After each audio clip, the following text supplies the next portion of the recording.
ನಮಸ್ಕಾರ ವಿದ್ಯಾರ್ಥಿಗಳೇ, ಈ ವಿಡಿಯೋದಲ್ಲಿ ನಾವು 8ನೇ ತರಗತಿಯ ವಿಜ್ಞಾನ ಪುಸ್ತಕದ ವರ್ಕ್ ಬುಕ್ DSRT ಅವರಿಂದ ನೀಡಲಾಗಿರುವಂಥ ವರ್ಕ್ ಬುಕ್ಕನ್ನು ಸಾಲ್ವ್ ಮಾಡೋಣ. ಅದರಲ್ಲಿ 3ನೇ ಅಧ್ಯಾಯ ಸಂಶ್ಲೇಷಿತ ಎಳೆಗಳು ಮತ್ತು ಪ್ಲಾಸ್ಟಿಕ್ಗಳು, ಈ ಒಂದು ಅಧ್ಯಾಯದ ಪ್ರಶ್ನೋತ್ತರಗಳನ್ನು ವಿಶ್ಲೇಷಣೆ ಮಾಡೋಣ. ಮೊದಲಿಗೆ ಬಹು ಆಯ್ಕೆಯ ಪ್ರಶ್ನೆಗಳನ್ನು ಕೊಟ್ಟಿದ್ದಾರೆ. ಒಂದು ಉತ್ತರವನ್ನು ನಾವು ಆರಿಸಿ ಬರೀಬೇಕು. ಮೊದಲನೇ ಪ್ರಶ್ನೆ, ನೈಸರ್ಗಿಕ ಎಳೆಗಳಿಂದ ತಯಾರಿಸಿದ ವಸ್ತುವಿಗೆ ಒಂದು ಉದಾಹರಣೆ ಕೊಡಿ ಅಂತ ಹೇಳಿದ್ದಾರೆ. 4 ಆಪ್ಷನ್ಗಳು: ಟೆರಿಲಿನ್ ಬಟ್ಟೆಗಳು, ರೇಯಾನ್ನಿಂದ ತಯಾರಿಸಿದ ಬೆಡ್ಶೀಟ್ಗಳು, ಉಣ್ಣೆಯ ರಗ್ಗು ಮತ್ತು ಕಾರಿನ ಸೀಟ್ ಬೆಲ್ಟ್ಗಳು ಅಂತ ಇದೆ. ಪ್ರಶ್ನೆಯಲ್ಲಿ ನೈಸರ್ಗಿಕ ಎಳೆ ಅಂತ ಕೇಳಿದ್ದಾರೆ. ಇಲ್ಲಿ ನೈಸರ್ಗಿಕ ಎಳೆ ಯಾವುದು? ಟೆರಿಲಿನ್ ಬಟ್ಟೆ ಇದು ಸಂಶ್ಲೇಷಿತ ಎಳೆ, ರೇಯಾನ್ ಇದು ಕೂಡ ಸಂಶ್ಲೇಷಿತ ಎಳೆ ಮತ್ತು ಕಾರಿನ ಸೀಟ್ ಬೆಲ್ಟ್ಗಳು ಕೂಡ ಸಂಶ್ಲೇಷಿತ ಎಳೆಗಳಿಂದ ತಯಾರಿಸಿದ್ದು. ಇಲ್ಲಿ ನೈಸರ್ಗಿಕ ಎಳೆ ಯಾವುದಾಗತ್ತಂದರೆ ಉಣ್ಣೆಯ ರಗ್ಗು. ಉಣ್ಣೆ ಅನ್ನುವಂಥದ್ದು ಒಂದು ನೈಸರ್ಗಿಕ ಎಳೆ. ಸರಿಯಾದ ಉತ್ತರ ಉಣ್ಣೆಯ ರಗ್ಗು.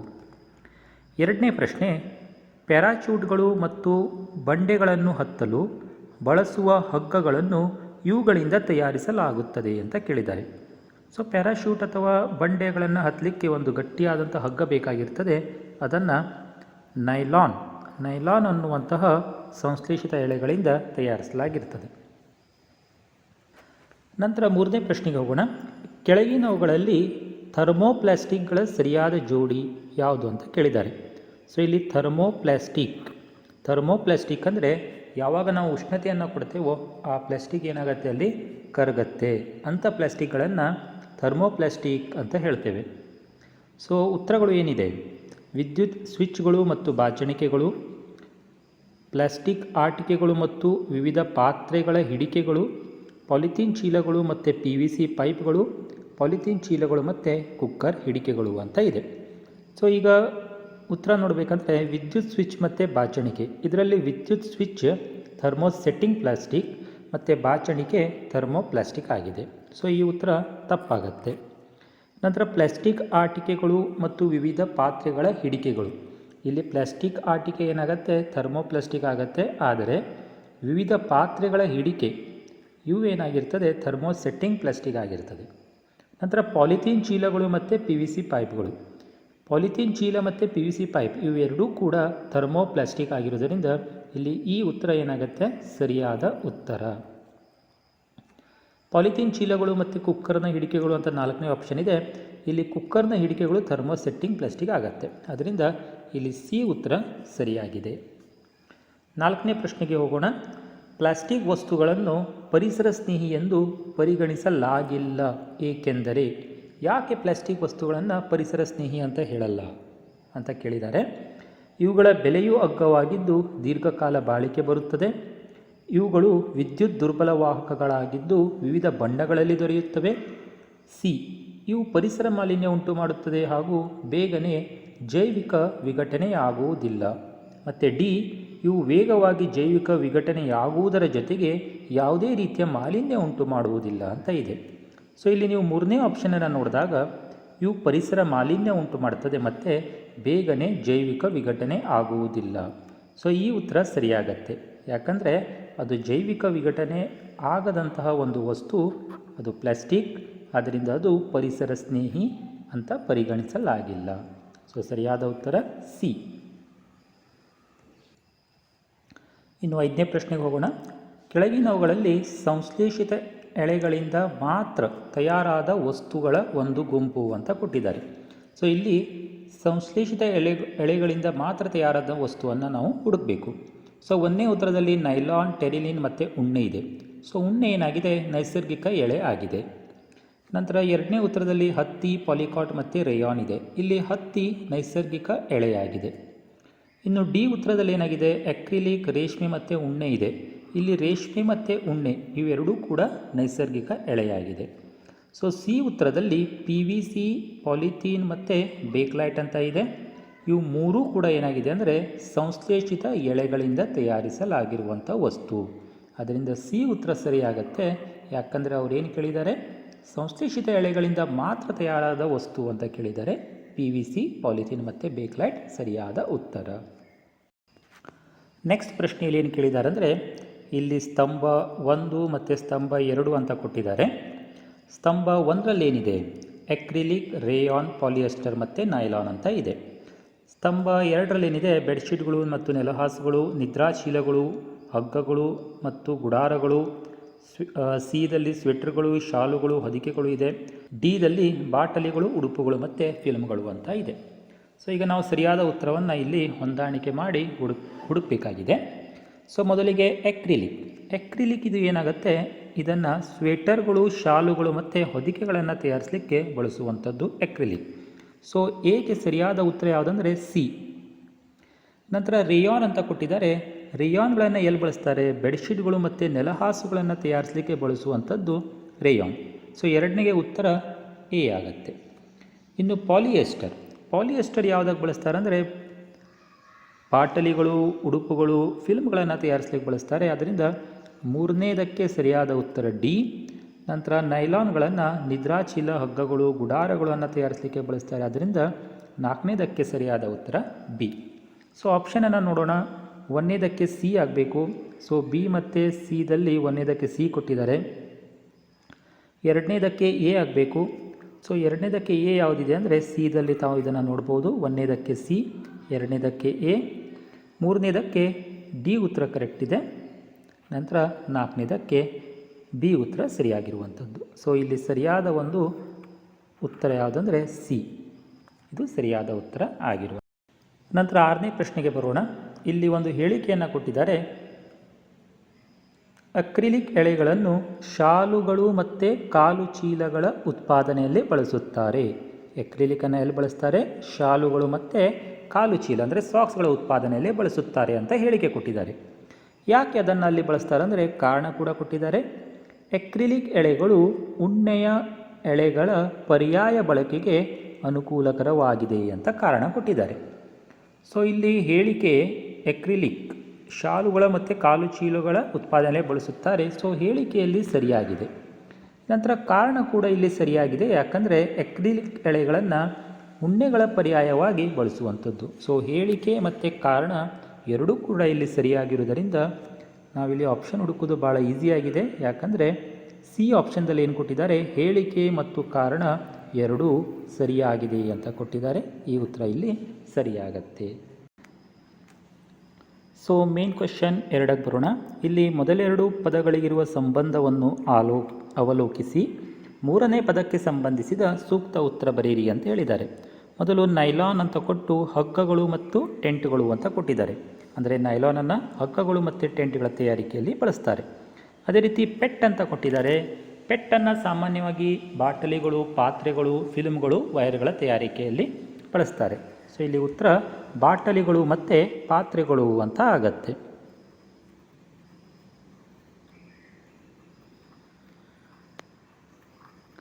ಬಾಟಲಿಗಳು ಮತ್ತು ಪಾತ್ರೆಗಳು ಅಂತ ಇಲ್ಲಿ ಉತ್ತರವನ್ನು ಬರೀಬಹುದು. ಪಾತ್ರೆಗಳು. ಎರಡನೇದು ಪಾಲಿಥೀನ್ ಚೀಲ, ಥರ್ಮೋಪ್ಲಾಸ್ಟಿಕ್ ಅಂತ ಕೊಟ್ಟಿದ್ದಾರೆ. ಯಾಕಂದರೆ ಪಾಲಿಥೀನ್ ಚೀಲ ಉಷ್ಣತೆ ಕೊಟ್ಟಾಗ ಕರಗತ್ತೆ. ಲೋಹದ ಪಾತ್ರೆ ಹಿಡಿಕೆ, ಇದು ಏನಾಗಿರ್ತದೆ, ಬೇಕ್ಲೈಟಿಂದ ಮಾಡಿರ್ತಾರೆ. ಇದು ಉಷ್ಣತೆಗೆ ಕರಗುವುದಿಲ್ಲ. ಆದ್ದರಿಂದ ಇಲ್ಲಿ ಉತ್ತರ ಥರ್ಮೋಸೆಟ್ಟಿಂಗ್ ಪ್ಲಾಸ್ಟಿಕ್ ಅನ್ನುವಂಥದ್ದು. So thermosetting.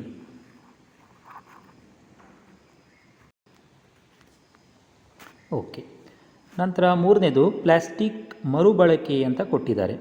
ಪಳೆಯುಳಿಕೆ ಇಂಧನಗಳು, ಇದನ್ನು ಮರುಬಳಕೆ ಮಾಡಲಿಕ್ಕೆ ಬರಲ್ಲ, ಬಟ್ ಇವುಗಳನ್ನು ಮಿತ ಬಳಕೆ ಮಾಡಬಹುದು. ಸೊ ಸರಿ ಉತ್ತರ ಮಿತ ಬಳಕೆ. ಮಿತ ಬಳಕೆ. ನಂತರ ಕಾಗದದ ಲಕೋಟೆ ಜೈವಿಕ ವಿಘಟನೀಯ ಅಂತ ಕೊಟ್ಟಿದ್ದಾರೆ. ಹಲ್ಲುಜ್ಜುವ ಬ್ರಷ್, ಇದು ಪ್ಲಾಸ್ಟಿಕ್ಕಿಂದ ಮಾಡಿರುವುದರಿಂದ ಇದು ಜೈವಿಕ ವಿಘಟನೆ ಅಲ್ಲ. ಸೊ ಉತ್ತರ ಏನಾಗುತ್ತೆ, ಜೈವಿಕ ವಿಘಟನೀಯವಲ್ಲ ಅಂತ ಬರೆಯುವಂಥದ್ದು. ಜೈವಿಕ ವಿಘಟನೀಯವಲ್ಲ. ಸೊ ಈ ರೀತಿ ಇಲ್ಲಿ ಉತ್ತರ ಬರುವಂಥದ್ದು. ಸೊ ನೆಕ್ಸ್ಟ್ ಪ್ರಶ್ನೆಗೆ ಹೋಗೋಣ. ಮೂರನೇ ಮೇನ್ ಕ್ವೆಶ್ಚನ್ ನಂಬರ್. ಕೆಳಗಿನ ಹೇಳಿಕೆಗಳು ಸರಿ ಇದ್ದರೆ ಸ ಎಂದು, ತಪ್ಪಿದ್ದರೆ ತ ಎಂದು ಗುರುತಿಸುವುದರ ಮೂಲಕ ಉತ್ತರಿಸಿ ಅಂತ ಹೇಳಿದ್ದಾರೆ. ಸೊ ಅಡುಗೆ ಮನೆ ಅಥವಾ ಪ್ರಯೋಗಾಲಯದಲ್ಲಿ ಕೆಲಸ ಮಾಡುವ ಸಂಶ್ಲೇಷಿತ ಬಟ್ಟೆಗಳನ್ನು ಧರಿಸುವುದು ಹೆಚ್ಚು ಸೂಕ್ತವಾಗಿದೆ ಅಂತ ಕೇಳಿದ್ದಾರೆ. ಸೊ ಆ್ಯಕ್ಚುಲಿ ಅಡುಗೆ ಮನೆಯಲ್ಲಿ ಅಲ್ಲಿ ಬೆಂಕಿಯ ಒಂದು ಉಪಯೋಗ ಆಗ್ತಿರ್ತದೆ ಪ್ರಯೋಗಾಲಯದಲ್ಲಿ, ಆದ್ದರಿಂದ ಸಂಶ್ಲೇಷಿತ ಬಟ್ಟೆಗಳನ್ನು ಧರಿಸುವುದು ಸೂಕ್ತವಲ್ಲ. ಆದ್ದರಿಂದ ಇದು ತಪ್ಪಾಗತ್ತೆ. ಇಲ್ಲಿ ನಾನು ಅಂತ ಬರೀತೇನೆ. ನಂತರ ನಾವು ದಿನನಿತ್ಯ ಬಳಸುವ ಹಾಲಿನ ಪ್ಯಾಕೆಟ್ಗಳನ್ನು ಮರುಚಕ್ರೀಕರಣ ಕ್ರಿಯೆಗೆ ಒಳಪಡಿಸಬಹುದು. ಪರಿಸರ ಸಂರಕ್ಷಣೆಗೆ ಒಂದು ಮಾರ್ಗವಾಗಿದೆ ಅಂತ ಹೇಳಿದ್ದಾರೆ. ಇದು ಸರಿಯಾಗಿದೆ. ಯಾಕಂದರೆ ಹಾಲಿನ ಪ್ಯಾಕೆಟ್ಗಳನ್ನು ಏನು ಮಾಡಬಹುದು, ಮರುಚಕ್ರೀಕರಣ ಮಾಡಬಹುದು. ಮೂರನೇದು, ಬಳಸಿ ಬೀಸಾಡಬಹುದಾದ ಸಂಶ್ಲೇಷಿತ ವಸ್ತುಗಳನ್ನು ವ್ಯವಸ್ಥಿತವಾಗಿ ವಿಲೇವಾರಿ ಸೂಕ್ತ ಅಂತ ಹೇಳಿದ್ದಾರೆ. ಇದು ಕೂಡ ಸರಿಯಾಗಿದೆ. ಯಾಕಂದರೆ ಪ್ಲಾಸ್ಟಿಕ್ಗಳನ್ನು ವ್ಯವಸ್ಥಿತವಾಗಿ ವಿಲೇವಾರಿ ಮಾಡಬೇಕು. ನಾವು ಬೇಸಿಗೆ ಮತ್ತು ಮಳೆಗಾಲದಲ್ಲಿ ಉಪಯೋಗಿಸುವ ಕೊಡೆಗಳನ್ನು ಸೆಣಬಿನಿಂದ ಮಾಡಿರುತ್ತಾರೆ ಅಂತ ಹೇಳಿದ್ದಾರೆ. ತಪ್ಪು. ಅದನ್ನು ಸೆಣಬಿನಿಂದ ಮಾಡಿರಲ್ಲ, ಅದನ್ನು ಸಂಶ್ಲೇಷಿತ ಎಳೆಗಳಿಂದ ಮಾಡಿರ್ತಾರೆ. ಆದ್ದರಿಂದ ಇದು ತಪ್ಪು ಉತ್ತರ ಆಗುತ್ತೆ. ಇನ್ನು 5ನೇ ಪ್ರಶ್ನೆಗೆ ಹೋಗೋಣ. 5ನೇ ಪ್ರಶ್ನೆಯಲ್ಲಿ ಏನು ಕೇಳಿದ್ದಾರೆ, ವಿದ್ಯುತ್ ದುರಸ್ತಿ ಮಾಡಲು ಅನುಕೂಲವಾಗುವಂತಹ ಸ್ಕ್ರೂ ಡ್ರೈವರ್ಗಳ ಹಿಡಿಕೆಗಳು ಪ್ಲಾಸ್ಟಿಕ್ನಿಂದ ಮಾಡಲ್ಪಟ್ಟಿದ್ದು ವಿದ್ಯುತ್ ಅವಘಡಗಳಿಂದ ರಕ್ಷಿಸುತ್ತದೆ ಅಂತ ಕೊಟ್ಟಿದ್ದಾರೆ. ಸರಿ. ಸೊ ಸ್ಕ್ರೂ ಡ್ರೈವರ್ಗಳಿಗೆ ಪ್ಲಾಸ್ಟಿಕ್ ಹಿಡಿಕೆ ಇರುವುದರಿಂದ ಆ ಪ್ಲಾಸ್ಟಿಕ್ ವಿದ್ಯುತ್ ಅವಾಹಕ ಆಗಿರ್ತದೆ. ಅದು ವಿದ್ಯುತ್ ಅವಘಡಗಳಿಂದ ರಕ್ಷಿಸುವಂಥದ್ದು. ಅದರಿಂದ ಈ ಉತ್ತರ ಸರಿಯಾಗಿದೆ. ಅಂತ ಬರೆಯುವಂಥದ್ದು ಅಥವಾ ಸರಿ ಅಂತ ಬರೀಬಹುದು. 6ನೇದು, ದೊಡ್ಡ ದೊಡ್ಡ ನಗರ ಪ್ರದೇಶಗಳಲ್ಲಿ ಘನ ತ್ಯಾಜ್ಯ ವಿಲೇವಾರಿ ಸೂಕ್ತವಾಗಿ ಆಗದೇ ಇರುವ ಕಾರಣ ಅನೇಕ ಹೊಸ ರೋಗಗಳು ಜನ್ಮ ತಾಳುತ್ತಿವೆ ಅಂತ ಕೊಟ್ಟಿದ್ದಾರೆ. ಸರಿಯಾಗಿದೆ. ಯಾಕಂದರೆ ಘನತ್ಯಾಜ್ಯ ವಿಲೇವಾರಿ ಆಗದೇ ಅವುಗಳಿಂದ ಮಾಲಿನ್ಯ ಆಗ್ತಾ ಇದೆ, ರೋಗಗಳು ಬರ್ತಾ ಇದೆ. ಅದರಿಂದ ಈ ಉತ್ತರ ಸರಿಯಾಗತ್ತೆ. 7ನೇದು, ನೈಸರ್ಗಿಕ ವಸ್ತುಗಳಿಗೆ ಹೋಲಿಸಿದರೆ ಸಂಶ್ಲೇಷಿತ ವಸ್ತುಗಳು ಸುಲಭವಾಗಿ ದಹಿಸುತ್ತದೆ ಅಂತ ಕೊಟ್ಟಿದ್ದಾರೆ. ಸೊ ನೈಸರ್ಗಿಕ ವಸ್ತುಗಳಿಗಿಂತ ಸಂಶ್ಲೇಷಿತ ವಸ್ತುಗಳು ಬೇಗನೆ ಬೆಂಕಿಯನ್ನು ಹಿಡಿದಿಟ್ಟುಕೊಂಡು ಅದು ದಹಿಸುವಂಥದ್ದು. ಸೊ ಈ ಉತ್ತರ ಕೂಡ ಏನಾಗಿದೆ, ಸರಿಯಾಗಿದೆ. ಇನ್ನು ಮುಖ್ಯ ಪ್ರಶ್ನೆ 4ನೇದು, ಕೆಳಗಿನ ಪ್ರಶ್ನೆಗಳನ್ನು ಉತ್ತರಿಸಿ ಅಂತ ಕೊಟ್ಟಿದ್ದಾರೆ. ಸೊ 1ನೇ ಪ್ರಶ್ನೆ ಏನಿದೆ, ಸಂಶ್ಲೇಷಿತ ಎಳೆಗಳು ಎಂದರೇನು ಅಂತ ಕೊಟ್ಟಿದ್ದಾರೆ. ಸೊ ಸಂಶ್ಲೇಷಿತ ಎಳೆಗಳು ಅಂದರೆ ಮಾನವ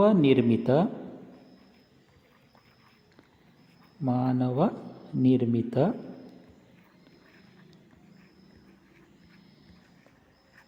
ಅಥವಾ ಕೃತಕ ಎಳೆಗಳು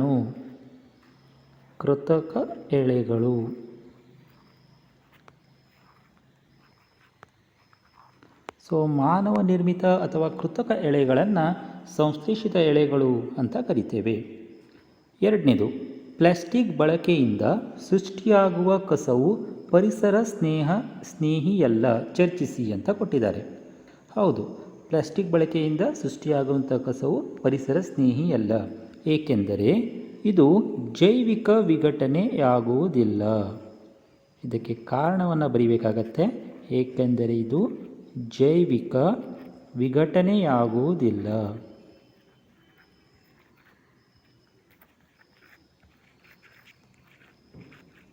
ನಂತರ 3ನೇದು, ವಿಮಾನಗಳು ಮತ್ತು ವ್ಯೋಮನೌಕೆಗಳ ತಯಾರಿಕೆಯಲ್ಲಿ ಪ್ಲಾಸ್ಟಿಕ್ ಬಳಸಲು ಕಾರಣವೇನು ಅಂತ ಕೇಳಿದ್ದಾರೆ. ಯಾಕೆ ವಿಮಾನಗಳು ಮತ್ತು ವ್ಯೋಮನೌಕೆಗಳ ತಯಾರಿಕೆಯಲ್ಲಿ ಪ್ಲಾಸ್ಟಿಕ್ ಬಳಸ್ತಾರೆ? ಯಾಕಂದರೆ ಪ್ಲಾಸ್ಟಿಕ್ ಹಗುರವಾಗಿರ್ತದೆ, ಜೊತೆಗೆ ಗಟ್ಟಿಯಾಗಿಯೂ ಕೂಡ ಇರುವಂಥ ಒಂದು ವಸ್ತು. ಅದರಿಂದ ವಿಮಾನ ಮತ್ತು ವ್ಯೋಮನೌಕೆಗಳ ತಯಾರಿಕೆಯಲ್ಲಿ ಅದನ್ನು ಬಳಸ್ತಾರೆ. ಸೊ ಪ್ಲಾಸ್ಟಿಕ್ಗಳು ಹಗುರವಾಗಿರ್ತದೆ, ಜೊತೆಗೆ ಕಠಿಣ ಅಥವಾ ಬಲಯುತವಾಗಿರುವಂಥ ವಸ್ತು ಆಗಿದೆ. ಬಲಯುತ ಅಥವಾ ನೀವು ಅದನ್ನು ಕಠಿಣ, ಗಟ್ಟಿ ಅಂತ ಕೂಡ ಕರೀಬಹುದು. ಜೊತೆಗೆ ಅದು ಅಗ್ಗದಲ್ಲಿಯೂ ಕೂಡ ತಯಾರಿಸಬಹುದಾಗಿದೆ. ಅಂದರೆ ಕಡಿಮೆ ಅದು ಬೆಲೆ ಬಾಳುವಂಥ ಒಂದು ವಸ್ತು, ದುಬಾರಿ ಆಗಿರಲ್ಲ. ಸೊ ಈ ಒಂದು ಕಾರಣಗಳಿಂದ ಅದನ್ನು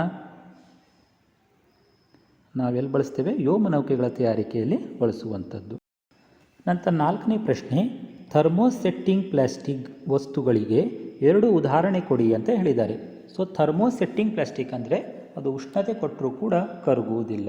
ಸೊ ಅಂಥ ಪ್ಲಾಸ್ಟಿಕ್ಗಳು. ಅದಕ್ಕೆ ಉದಾಹರಣೆಗಳು ಅಂದರೆ ಒಂದು ಬೇಕ್ಲೈಟ್, ಇನ್ನೊಂದು ಮೆಲಮೈನ್.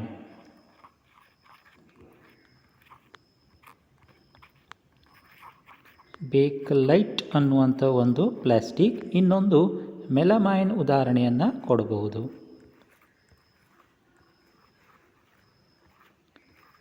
ಮೆಲಮೈನ್ ಉದಾಹರಣೆ. ಸೊ ಇನ್ನೊಂದು ಉದಾಹರಣೆ ಕೊಡಬೇಕಂದ್ರೆ ನಾವು ಸಿಲಿಕೋನ್ ಅನ್ನುವಂಥ ಪ್ಲಾಸ್ಟಿಕ್ಗಳ ಉದಾಹರಣೆ ಕೂಡ ಕೊಡಬಹುದು. ಸಿಲಿಕೋನ್ ಅನ್ನುವಂತಹ ಪ್ಲಾಸ್ಟಿಕ್. ನಂತರ 5ನೇ ಪ್ರಶ್ನೆ, ನಿಮ್ಮ ಮನೆಯಲ್ಲಿ ಉಣ್ಣೆಯ ಹಾಗೂ ಪಾಲಿಯೆಸ್ಟರ್ನಿಂದ ತಯಾರಿಸಿದ ಉಡುಪುಗಳಿವೆ. ಬೇಸಿಗೆ ಕಾಲದಲ್ಲಿ ಇವುಗಳಲ್ಲಿ ನೀವು ಯಾವುದನ್ನು ಧರಿಸಿಕೊಳ್ಳಲು ಇಷ್ಟಪಡುವಿರಿ ಮತ್ತು ಏಕೆ ಅಂತ ಕೇಳಿದ್ದಾರೆ. ಸೊ ಉಣ್ಣೆಯ ಮತ್ತು ಪಾಲಿಯೆಸ್ಟರ್ನಿಂದ ಮಾಡಿರುವಂಥ ಉಡುಪು ಇದ್ದಾಗ ಬೇಸಿಗೆಗಾಲದಲ್ಲಿ ನಾವೇನು ಮಾಡ್ಬೋದು, ಪಾಲಿಯೆಸ್ಟರ್ನಿಂದ ತಯಾರಿಸಿದಂಥ ಬಟ್ಟೆಯನ್ನು ಧರಿಸುವುದು ಸೂಕ್ತ. ಅದನ್ನು ಇಷ್ಟಪಡ್ತೀವಿ.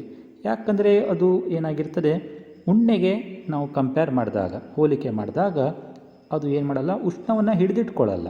ಅದರಿಂದ ಬೇಸಿಗೆಯಲ್ಲಿ ಹೆಚ್ಚು ಉಷ್ಣ ಇರುವುದರಿಂದ ನಮಗೆ ಹೆಚ್ಚು ಸೆಕೆ ಆಗಲ್ಲ ಯಾವಾಗ ಪಾಲಿಯೆಸ್ಟರ್ನಿಂದ ತಯಾರಿಸಿದ ಉಡುಪನ್ನು ಧರಿಸಿದಾಗ.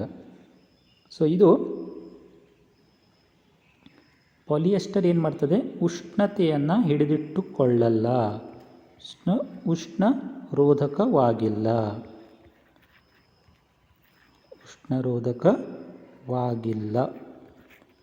ಜೊತೆಗೆ ಅವು ಏನಾಗಿರ್ತದೆ, ಹಗುರವಾಗಿರ್ತದೆ ಮತ್ತು ಬೇಗನೆ ಒಣಗುವಂತಹ ಒಂದು ಉಡುಪುಗಳು. ಅದರಿಂದ ನಾವು ಪಾಲಿಯೆಸ್ಟರ್ ಉಡುಪನ್ನು ಇಷ್ಟಪಡ್ತೇವೆ. ನಂತರ 5ನೇ ಮುಖ್ಯ ಪ್ರಶ್ನೆಯಲ್ಲಿ ಏನು ಕೊಟ್ಟಿದ್ದಾರೆ, ಕೆಳಗಿನ ಪ್ರಶ್ನೆಗಳನ್ನು ಉತ್ತರಿಸಿ ಅಂತ ಕೊಟ್ಟಿದ್ದಾರೆ. ಉಣ್ಣೆಯಿಂದ ಮಾಡಿದ ವಸ್ತುಗಳು ಅಕ್ರಿಲಿಕ್ನಿಂದ ಮಾಡಿದ ವಸ್ತುಗಳಿಗಿಂತ ಭಿನ್ನವಾಗಿದೆ ಹೇಗೆ ಅಂತ ಕೇಳಿದ್ದಾರೆ. ಇಲ್ಲಿ 3 ರೀತಿಯಲ್ಲಿ ಅದು ಭಿನ್ನವಾಗಿದೆ. ಹೇಗೆಂದರೆ, ಉಣ್ಣೆಯಿಂದ ಮಾಡಿದಂಥ ವಸ್ತುಗಳು ಏನಾಗಿರ್ತದೆ, ದುಬಾರಿಯಾಗಿರ್ತದೆ. ಸೊ ದುಬಾರಿ. ಆದರೆ ಅಕ್ರಿಲಿಕ್ನಿಂದ ಮಾಡಿದಂಥ ವಸ್ತುಗಳು ಸ್ವಲ್ಪ ಏನಾಗಿರ್ತದೆ, ಅಗ್ಗವಾಗಿರುವಂಥದ್ದು. ನಂತರ ಅಕ್ರಿಲಿಕ್ನಿಂದ ಮಾಡಿದಂಥ ವಸ್ತುಗಳು ಏನಾಗಿರ್ತದೆ ಅಂದರೆ ವಿವಿಧ ಬಣ್ಣಗಳಲ್ಲಿ ನಾವು ಅದನ್ನು ತಯಾರಿಸಬಹುದು. ಸೊ ವಿವಿಧ ಬಣ್ಣಗಳಲ್ಲಿ ತಯಾರಿಸಲು ಸಾಧ್ಯ. ಬಣ್ಣಗಳಲ್ಲಿ ಲಭ್ಯ ಇರ್ತದೆ ಯಾವುದು, ಅಕ್ರಿಲಿಕ್ನಿಂದ ಮಾಡಿದಂತಹ ವಸ್ತುಗಳು. ನಂತರ 3ನೇದೇನಪ್ಪ ಅಂದರೆ, ಅಕ್ರಿಲಿಕ್ನಿಂದ ಮಾಡಿದಂಥ ವಸ್ತುಗಳು ಏನಾಗ್ತದೆ, ದೀರ್ಘ ಬಾಳಿಕೆ ಬರುವಂತಹ ವಸ್ತುಗಳು ಅಥವಾ ದೀರ್ಘ ಬಾಳಿಕೆ ಬರುವಂತಹ ಅವು ಬಟ್ಟೆಗಳು ಅಂತ ಹೇಳಬಹುದು. ಉಣ್ಣೆಯಿಂದ ತಯಾರಿಸಿದಂಥ ಬಟ್ಟೆಗಳು, ವಸ್ತುಗಳು ಏನಾಗೋದಿಲ್ಲ, ದೀರ್ಘ ಬಾಳಿಕೆ ಬರಲ್ಲ. ಸೊ ಅಕ್ರಿಲಿಕ್ನಿಂದ ಮಾಡಿದಂಥ ವಸ್ತುಗಳು ದೀರ್ಘ ಬಾಳಿಕೆ ಬರುವಂಥದ್ದು. ಸೊ ಈ 3 ಕಾರಣದಲ್ಲಿ ಏನಾಗಿದೆ, ಈ 3 ರೀತಿಯಲ್ಲಿ ಉಣ್ಣೆಯಿಂದ ಮಾಡಿದ ವಸ್ತುಗಳು ಅಕ್ರಿಲಿಕ್ನಿಂದ ಭಿನ್ನವಾಗಿದೆ. ಇವುಗಳ ಅನುಕೂಲಗಳೇನು, ಬೇಕ್ಲೈಟ್ ಮತ್ತು ಮೆಲಮೈನ್ ಕೇಳಿದ್ದಾರೆ. ಸೊ ಬೇಕ್ಲೈಟ್ನ ಒಂದು ಅನುಕೂಲ ಏನಂದರೆ, ಇದು ಉಷ್ಣ ಮತ್ತು ವಿದ್ಯುತ್ನ ದುರ್ಬಲ ವಾಹಕ. ಉಷ್ಣ ಮತ್ತು ವಿದ್ಯುತ್ತಿನ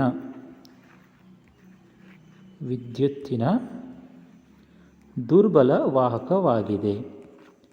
ಏನಾಗುತ್ತಂದರೆ, ಇವುಗಳನ್ನು ನಾವು ಪಾತ್ರೆಗಳ ಒಂದು ಹಿಡಿಕೆಗಳಲ್ಲಿ ಮತ್ತು ವಿದ್ಯುತ್ ಸಾಧನಗಳಲ್ಲಿ ಬಳಸಬಹುದು. ನಂತರ ಮೆಲಮೈನ್ ಅಂತ ತಗೊಂಡಾಗ ಮೆಲಮೈನ್ ಏನಾಗಿದೆ, ಇದು ಬೆಂಕಿ ನಿರೋಧಕವಾಗಿರುವಂಥ ಒಂದು ಪ್ಲಾಸ್ಟಿಕ್. ಸೊ ಮೆಲಮೈನ್ ಬೆಂಕಿ ನಿರೋಧಕ ಪ್ಲಾಸ್ಟಿಕ್ ಆಗಿದೆ. ಅದರಿಂದ ವಿದ್ಯುತ್ ಸಾಧನಗಳಲ್ಲಿ ಬಳಸಬಹುದು. ವಿದ್ಯುತ್ ಸಾಧನಗಳಲ್ಲಿ ಯಾವುದಾದ್ರೂ ಬೆಂಕಿ ಅನಾಹುತ ಆದಾಗ ಆ ಸಾಧನಗಳು ಬೆಂಕಿ ನಿರೋಧಕ ಆಗಿರುವುದರಿಂದ ಅಲ್ಲಿ ಬೆಂಕಿಯಿಂದ ಆಗುವಂಥ ಅನಾಹುತ ತಪ್ಪಿಸಬಹುದಾಗಿದೆ. ನಂತರ 4ನೇದು, ಸಂಶ್ಲೇಷಿತ ಎಳೆಗಳ ಯಾವುದಾದರೂ 4 ಗುಣಲಕ್ಷಣಗಳನ್ನು ಬರೆಯಿರಿ ಅಂತ ಹೇಳಿದ್ದಾರೆ. ಸೊ 1ನೇ ಗುಣಲಕ್ಷಣ ಏನಂದರೆ, ಈ ಒಂದು ಸಂಶ್ಲೇಷಿತ ಎಳೆಗಳನ್ನು ಅಗ್ಗದಲ್ಲಿ ತಯಾರಿಸಬಹುದು. ಸೊ ಕಡಿಮೆ ವೆಚ್ಚ, ತಯಾರಿಸಲು ಬೇಕಾಗಿರುವಂಥ ವೆಚ್ಚ ಏನಾಗಿದೆ, ಕಡಿಮೆ. ಸೊ ಕಡಿಮೆ ವೆಚ್ಚದಲ್ಲಿ ತಯಾರಿಸಬಹುದು. ಕಡಿಮೆ ವೆಚ್ಚದಲ್ಲಿ ತಯಾರಿಸಬಹುದಾಗಿದೆ. ಇದರ ಒಂದು 2ನೇ ಗುಣಲಕ್ಷಣ, ಇದು ಹಗುರವಾಗಿರ್ತದೆ. ನಂತರ ಇದೇನಾಗಿರ್ತದೆ ಅಂದರೆ ಹೆಚ್ಚು ಬಾಳಿಕೆ ಬರುವಂಥದ್ದು ಅಥವಾ ಬಲಯುತವಾಗಿರುವಂತಹ ಒಂದು ಎಳೆಗಳು. ಬಲಯುತವಾಗಿರ್ತದೆ. ಹತ್ತಿ ಮತ್ತು ನೈಲಾನನ್ನು ಕಂಪೇರ್ ಮಾಡಿದಾಗ ನೈಲಾನ್ ಹೆಚ್ಚು ಏನಾಗಿರ್ತದೆ, ಬಲಯುತ ಆಗಿರುವಂಥದ್ದು.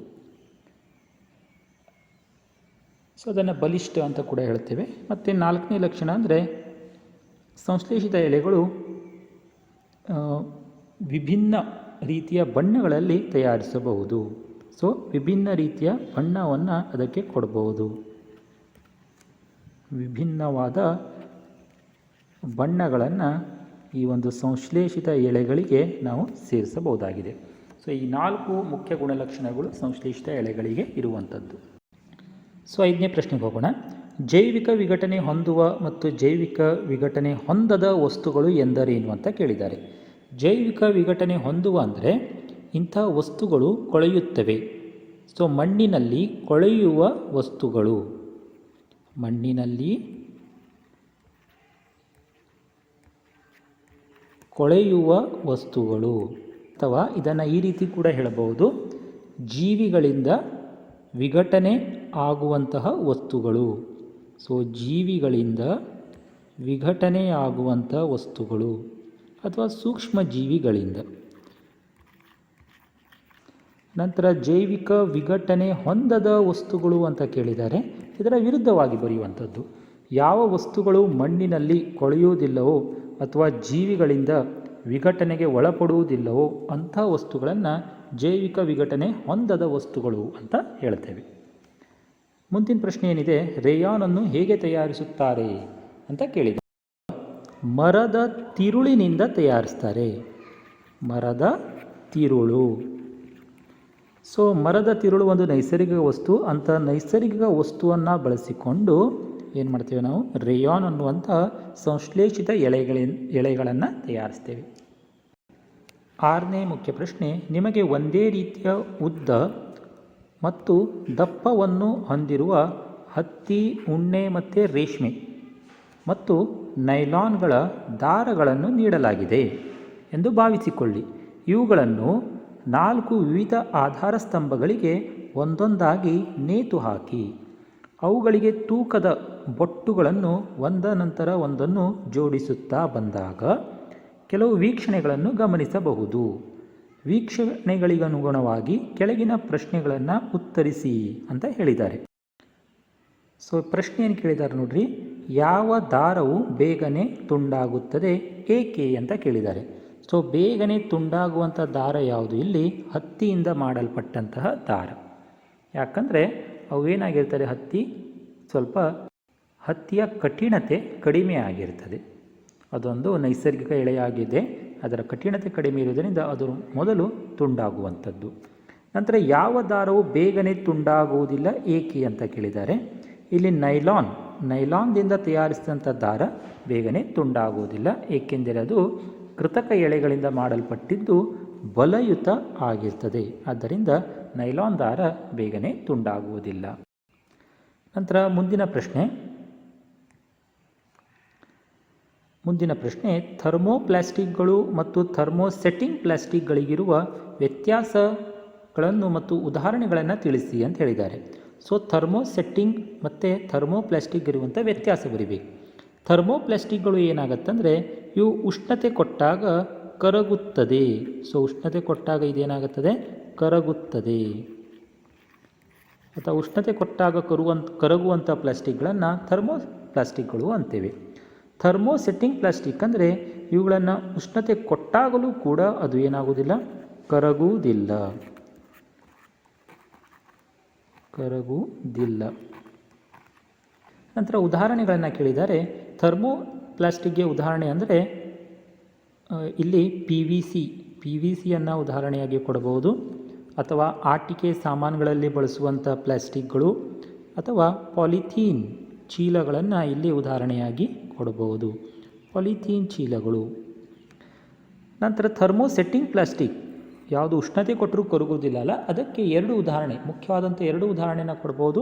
ಒಂದು ಬೇಕ್ಲೈಟ್ ಅನ್ನುವಂಥದ್ದು,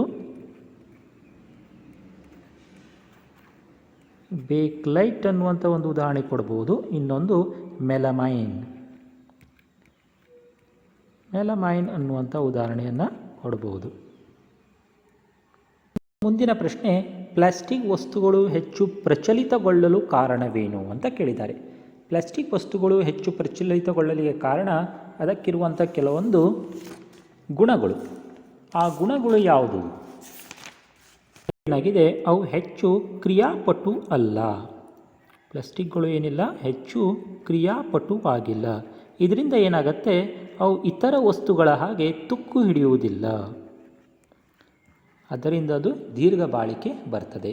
ನಂತರ ಪ್ಲಾಸ್ಟಿಕ್ಗಳು ಏನಾಗಿರ್ತದೆ, ಹಗುರವಾಗಿರ್ತದೆ. ನಂತರ ಹೆಚ್ಚು ಬಲಯುತ ಆಗಿರುವಂಥದ್ದು, ಪ್ಲಾಸ್ಟಿಕ್. ನಂತರ ಬಾಳಿಕೆ ಕೂಡ ದೀರ್ಘ ಬಾಳಿಕೆ ಬರುವಂಥದ್ದು, ಹೆಚ್ಚು ದಿನ ಬಾಳಿಕೆ ಬರುವಂಥ ವಸ್ತುಗಳು. ನಂತರ ಪ್ಲಾಸ್ಟಿಕ್ಗಳು ಏನಾಗಿದೆ, ವಿದ್ಯುತ್ತಿನ ದುರ್ಬಲ ವಾಹಕವಾಗಿದೆ. ಆದ್ದರಿಂದ ವಿದ್ಯುತ್ ಸಾಧನಗಳಲ್ಲೂ ಕೂಡ ಪ್ಲಾಸ್ಟಿಕ್ಗಳನ್ನು ಬಳಸ್ಬೋದಾಗಿದೆ. ಜೊತೆಗೆ ಪ್ಲಾಸ್ಟಿಕ್ಗಳನ್ನು ನಾವು ಏನು ಮಾಡ್ಬೋದು, ಮರುಬಳಕೆ ಮಾಡ್ಬೋದಾಗಿದೆ. ಮರುಬಳಕೆಗೆ ಸಾಧ್ಯವಾಗಿದೆ. ಆದ್ದರಿಂದ ಇವೆಲ್ಲ ಗುಣಗಳು ಏನು ಮಾಡಿದೆ, ಪ್ಲಾಸ್ಟಿಕ್ ವಸ್ತುಗಳನ್ನು ಹೆಚ್ಚು ಪ್ರಚಲಿತ ಆಗಲಿಕ್ಕೆ ಕಾರಣವಾಗಿರುವಂಥದ್ದು. ಸೊ ಇನ್ನೊಂದು ಕೂಡ ಇಲ್ಲಿ ನಾವು ಆ್ಯಡ್ ಮಾಡ್ಬೋದು, ಏನಂದರೆ ಇವುಗಳು ಹೆಚ್ಚು ದುಬಾರಿ ಆಗಿಲ್ಲ. ಸೊ ದುಬಾರಿಯಾಗಿಲ್ಲ ಅನ್ನುವಂಥ ಒಂದು ಕಾರಣ ಕೂಡ ಇಲ್ಲಿ ಕೊಡ್ಬೋದು, ದುಬಾರಿಯಾಗಿಲ್ಲ. ಸೊ ಮುಂದಿನ ಪ್ರಶ್ನೆ 7ನೇದು, ಕೆಳಗೆ ನೀಡಿರುವ ಹೇಳಿಕೆಗಳು ಸರಿ ಅಥವಾ ತಪ್ಪು ಎಂಬುದನ್ನು ಗುರುತಿಸಬೇಕು. ತಪ್ಪಾಗಿರುವ ಹೇಳಿಕೆಗಳನ್ನು ಸರಿಪಡಿಸಿ ಬರೆಯಿರಿ ಅಂತ ಹೇಳಿದ್ದಾರೆ. ಸೊ ಇಲ್ಲಿ ಯಾವುದು ಮೊದಲು ಸರಿ ತಪ್ಪು ಅಂತ ಹುಡುಕಿ, ತಪ್ಪಿದರೆ ಅದನ್ನು ಸರಿ ಮಾಡಬೇಕು. ಒಂದನೇದೇನು ಕೊಟ್ಟಿದ್ದಾರೆ, ಸಂಶ್ಲೇಷಿತ ಎಳೆಗಳನ್ನು ಬಿಸಿ ಮಾಡಿದಾಗ ಅವು ಕರಗುವುದಿಲ್ಲ ಅಂತ ಕೊಟ್ಟಿದ್ದಾರೆ. ಸೊ ಸಂಶ್ಲೇಷಿತ ಎಳೆಗಳು ಬಿಸಿ ಮಾಡಿದಾಗ ಕರಗುತ್ತದೆ. ಸೊ ಇದು ತಪ್ಪು ಹೇಳಿಕೆ. ಸರಿಯಾದ ಹೇಳಿಕೆ ಅಂದರೆ ಅದೇನಾಗ್ತದೆ, ಕರಗುತ್ತದೆ. ಬಹುತೇಕ ಪ್ಲಾಸ್ಟಿಕ್ ವಸ್ತುಗಳು ಜೈವಿಕ ವಿಘಟನೀಯವಾಗಿದೆ ಅಂತ ಕೊಟ್ಟಿದ್ದಾರೆ. ಇದು ಕೂಡ ತಪ್ಪು. ಏನಾಗಿದೆ ಅಂದರೆ ಪ್ಲಾಸ್ಟಿಕ್ ವಸ್ತುಗಳು ಜೈವಿಕ ವಿಘಟನೆಯಾಗಿಲ್ಲ ಅನ್ನುವಂಥದ್ದಿಲ್ಲಿ ಸರಿಯಾದ ಒಂದು ಹೇಳಿಕೆ ಆಗುತ್ತೆ. 3ನೇದು, ಸಾಮಾನ್ಯವಾಗಿ ಅಡುಗೆ ತಯಾರಿಸಲು ಬಳಸುವ ಪಾತ್ರೆಗಳ ಹಿಡಿಕೆಗಳು ಲೋಹಗಳಿಂದ ಮಾಡಲ್ಪಟ್ಟಿರುತ್ತದೆ ಅಂತ ಕೊಟ್ಟಿದ್ದಾರೆ. ಸೊ ಇದು ತಪ್ಪಾದ ಹೇಳಿಕೆ. ಸೊ ಹಿಡಿಕೆಗಳು ಯಾವುದರಿಂದ ಮಾಡಲ್ಪಟ್ಟಿರ್ತದೆ ಅಂದರೆ ಥರ್ಮೋಸೆಟ್ಟಿಂಗ್ ಪ್ಲಾಸ್ಟಿಕ್ಗಳಿಂದ ಮಾಡಲ್ಪಟ್ಟಿರ್ತದೆ. ಸೊ ಥರ್ಮೋಸೆಟ್ಟಿಂಗ್ ಪ್ಲಾಸ್ಟಿಕ್ಗಳಿಂದ ಮಾಡಲ್ಪಟ್ಟಿರುವಂಥ ಹಿಡಿಕೆಗಳು ಅಲ್ಲಿ ಕಾಣಬಹುದು. 4ನೇದು, ಟೆರಿಲಿನ್ ಮತ್ತು ಉಣ್ಣೆಯ ಮಿಶ್ರಣದ ಸಹಾಯದಿಂದ ಟೆರಿ ಉಣ್ಣೆ ಬಟ್ಟೆ ಎಳೆಗಳನ್ನು ಪಡೆಯಲಾಗುತ್ತದೆ ಅಂತ ಕೊಟ್ಟಿದ್ದಾರೆ. ಇದು ಒಂದು ರೀತಿಯಲ್ಲಿ ಸರಿಯಾದ ಉತ್ತರ ಇದು, ಅಥವಾ ಸರಿಯಾದ ಹೇಳಿಕೆ. ಯಾಕಂದರೆ ಟೆರಿಲಿನನ್ನು ಉಣ್ಣೆಯಲ್ಲಿ ಮಿಶ್ರಣ ಮಾಡಿ ಟೆರಿ ಉಣ್ಣೆ ಅಥವಾ ಟೆರಿಲಿನ್ನ ಇನ್ನೊಂದು ವಿಧ ಪಾಲಿಯೆಸ್ಟರನ್ನು ಕೂಡ ಉಲನ್ಗಳಲ್ಲಿ ಅಥವಾ ಉಣ್ಣೆಯಲ್ಲಿ ಮಿಶ್ರಣ ಮಾಡಿ ಪಾಲಿವೂಲ್ ಅಥವಾ ಪಾಲಿ ಉಣ್ಣೆ ಎಳೆಗಳನ್ನು ಪಡೆಯಲಾಗುತ್ತದೆ. ಸೊ ಮುಂದಿನ ಪ್ರಶ್ನೆ, ಸಂಶ್ಲೇಷಿತ ಎಳೆಗಳನ್ನು ಉತ್ಪಾದಿಸುವುದು ನಿಜವಾಗಿಯೂ ಕಾಡುಗಳ ಸಂರಕ್ಷಣೆಗೆ ನೆರವಾಗುತ್ತಿದೆ, ಹೇಗೆ ಎಂಬುದನ್ನು ವಿವರಿಸಿ ಅಂತ ಕೇಳಿದ್ದಾರೆ. ಸೊ ಸಂಶ್ಲೇಷಿತ ಎಳೆಗಳನ್ನು ಉತ್ಪಾದಿಸುವುದರಿಂದ ಏನಾಗ್ತಾ ಇದೆ ಅಂದರೆ, ನಾವು ಈ ಸಂಶ್ಲೇಷಿತ ಎಳೆಗಳಿಂದ ಅಥವಾ ಆ ಒಂದು ವಸ್ತುಗಳಿಂದ ಪೀಠೋಪಕರಣಗಳನ್ನು ತಯಾರಿಸ್ತಾ ಇದ್ದೇವೆ. ಪೀಠೋಪಕರಣಗಳು. ಸೊ ಸಾಮಾನ್ಯವಾಗಿ ಪೀಠೋಪಕರಣಗಳನ್ನು ಯಾವುದರಿಂದ ತಯಾರಿಸ್ತೀವಿ ಅಂದರೆ, ನಾವು ಕಟ್ಟಿಗೆಯಿಂದ ತಯಾರಿಸ್ತೇವೆ ಅಥವಾ ಮರದ ದಿಮ್ಮಿಗಳಿಂದ, ಸಾಗವಾನಿ, ತೇಗ ಇಂಥ ಮರದ ದಿಮ್ಮಿಗಳಿಂದ ನಾವೇನು ಮಾಡ್ತೇವೆ, ಪೀಠೋಪಕರಣಗಳನ್ನು ತಯಾರಿಸ್ತೀವಿ. ಸೊ ಇಂಥ ಮರಗಳು ಕಡಿಯುವುದರಿಂದ ಏನಾಗುತ್ತೆ, ಕಾಡುಗಳು ನಾಶ ಆಗತ್ತೆ. ಆದರೆ ಈಗ ನಾವೇನು ಮಾಡ್ತಾ ಇದ್ದೇವೆ ಅಂದರೆ, ಈ ಕಟ್ಟಿಗೆಯಿಂದ ತಯಾರಿಸುವಂಥ ಪೀಠೋಪಕರಣಗಳನ್ನು ಸಂಶ್ಲೇಷಿತ ಎಳೆಗಳಿಂದ, ಪ್ಲಾಸ್ಟಿಕ್ಗಳಿಂದ ತಯಾರಿಸ್ತಾ ಇದ್ದೇವೆ. ಸೊ ಈ ರೀತಿ ಮಾಡುವುದರಿಂದ ಮರಗಳ ಕಡಿಯುವುದು ಕಡಿಮೆ ಆಗ್ತಾ ಇದೆ ಮತ್ತು ಕಾಡುಗಳ ಸಂರಕ್ಷಣೆ ಆಗ್ತಾ ಇದೆ. ಕುಕ್ಕರ್ನ ಹಿಡಿಕೆಗಳು, ಬಾಲ್ ಪಾಯಿಂಟ್ ಲೇಖನಿಗಳು, ಪ್ಲಾಸ್ಟಿಕ್ ಡಬ್ಬಗಳು, ವಿದ್ಯುತ್ ಸ್ವಿಚ್ಗಳು, ಹಲ್ಲುಜ್ಜುವ ಬ್ರಷ್ಗಳು, ಹಾಲಿನ ಪ್ಯಾಕೆಟ್ಗಳು, ಕೈಚೀಲಗಳು ಮತ್ತು ವಿದ್ಯುತ್ ತಂತಿಗಳ ಮೇಲಿನ ಪ್ಲಾಸ್ಟಿಕ್ ಹೊದಿಕೆ ಇವುಗಳನ್ನು ಮರುಚಕ್ರೀಕರಣಗೊಳಿಸುವ ಮತ್ತು ಮರುಚಕ್ರೀಕರಣಗೊಳಿಸಲಾಗದ ವಸ್ತುಗಳಾಗಿ ವರ್ಗೀಕರಿಸಿ ಅಂತ ಹೇಳಿದ್ದಾರೆ. ಸೊ ಇದರಲ್ಲಿ ಮೊದಲಿಗೆ ಮರುಚಕ್ರೀಕರಣಗೊಳಿಸುವ ವಸ್ತುಗಳು ಯಾವುದಂತ ನೋಡೋಣ. ಸೊ ಕುಕ್ಕರ್ನ ಹಿಡಿಕೆಗಳು, ಇದು ಮರುಚಕ್ರೀಕರಣ ಮಾಡಲಿಕ್ಕೆ ಆಗಲ್ಲ. ಬಾಲ್ ಪಾಯಿಂಟ್ ಲೇಖನಿಗಳು ಮರುಚಕ್ರೀಕರಣ ಮಾಡಬಹುದು. ಪ್ಲಾಸ್ಟಿಕ್ ಡಬ್ಬಗಳು ಮರುಚಕ್ರೀಕರಣ ಮಾಡಬಹುದು. ವಿದ್ಯುತ್ ಸ್ವಿಚ್ಗಳು ಮರುಚಕ್ರೀಕರಣ ಮಾಡಲಿಕ್ಕೆ ಆಗಲ್ಲ. ಹಲ್ಲುಜ್ಜುವ ಬ್ರಷ್ಗಳು ಮರುಚಕ್ರೀಕರಣ ಮಾಡಬಹುದು. ಹಾಲಿನ ಪ್ಯಾಕೆಟ್ಗಳು, ಕೈ ಚೀಲಗಳು ಇವುಗಳನ್ನು ಮರುಚಕ್ರೀಕರಣ ಮಾಡಬಹುದು. ವಿದ್ಯುತ್ ತಂತಿಗಳ ಮೇಲಿನ ಪ್ಲಾಸ್ಟಿಕ್ ಹೊದಿಕೆ ಇದನ್ನು ಮರುಚಕ್ರೀಕರಣ ಮಾಡಲಿಕ್ಕೆ ಆಗಲ್ಲ. ಸೊ ಇಷ್ಟು ಮರುಚಕ್ರೀಕರಣ ಮಾಡುವಂಥ ಮತ್ತು ಚಕ್ರೀಕರಣಗೊಳಿಸಲಾಗದಂಥ ವಸ್ತುಗಳು ಆಗಿದೆ. ಇಲ್ಲಿ ಕೈ ಚೀಲ ಅಂತ ತಗೊಂಡಾಗ ಇದರಲ್ಲಿ ಪಾಲಿಥೀನ್ ಚೀಲಗಳು, ತುಂಬ ತೆಳ್ಳಗೆ ಇರುವಂಥ ಪಾಲಿಥೀನ್ ಚೀಲಗಳನ್ನು ಮರುಚಕ್ರೀಕರಣ ಮಾಡಲಿಕ್ಕೆ ಆಗಲ್ಲ. ಅದೇ ಸ್ವಲ್ಪ ದಪ್ಪ ಇರುವಂಥ ಕೈ ಚೀಲಗಳನ್ನು ಮರುಚಕ್ರೀಕರಣಗೊಳಿಸಬಹುದಾಗಿದೆ. ಸೊ 8ನೆಯ ಪ್ರಶ್ನೆ, ಕೆಳಗಿನ ಪ್ರಶ್ನೆಯನ್ನು ಉತ್ತರಿಸಿ ಅಂತ ಕೊಟ್ಟಿದ್ದಾರೆ. ಪ್ರಚಲಿತ ವಿದ್ಯಮಾನದಲ್ಲಿ ಪ್ಲಾಸ್ಟಿಕ್ ವಸ್ತುಗಳ ಬಳಕೆಯು ಹೆಚ್ಚಿನದಾಗಿ ಅನುಕೂಲಕರವಾಗಿದ್ದರೂ ಸಹ ಪ್ಲಾಸ್ಟಿಕ್ ಬಳಕೆಯನ್ನು ತಗ್ಗಿಸಬೇಕು ಎಂದು ಸಲಹೆ ನೀಡಲಾಗುತ್ತಿದೆ, ಏಕೆ? ಪ್ಲಾಸ್ಟಿಕ್ ಬಳಕೆಯ ಪ್ರಮಾಣವನ್ನು ಕಡಿಮೆ ಮಾಡಲು ನೀವು ಕೈಗೊಳ್ಳುವ ಕ್ರಮಗಳನ್ನು ಕೇಳಿದ್ದಾರೆ. ಸೊ ಫಸ್ಟ್ ಪ್ಲಾಸ್ಟಿಕ್ ಬಳಕೆಯನ್ನು ತಗ್ಗಿಸಬೇಕು, ಯಾಕಂದರೆ ಇದು ಎಲ್ಲ ರೀತಿಯ ಮಾಲಿನ್ಯವನ್ನು ಉಂಟು ಮಾಡುತ್ತೆ. ಯಾಕಂದರೆ ಪ್ಲಾಸ್ಟಿಕ್ ಜೈವಿಕ ವಿಘಟಕಕಾರಿಯಾಗಿಲ್ಲ, ಕೊಳೆಯುವುದಿಲ್ಲ. ಜಲಮಾಲಿನ್ಯ, ವಾಯುಮಾಲಿನ್ಯ, ಭೂಮಾಲಿನ್ಯವನ್ನು ಉಂಟು ಮಾಡುತ್ತೆ. ನಂತರ ಅದರ ಪ್ರಮಾಣ ಕಡಿಮೆ ಮಾಡಬೇಕಂದ್ರೆ ನಾವು 5Rಗಳನ್ನು ಪಾಲಿಸಬೇಕಾಗತ್ತೆ.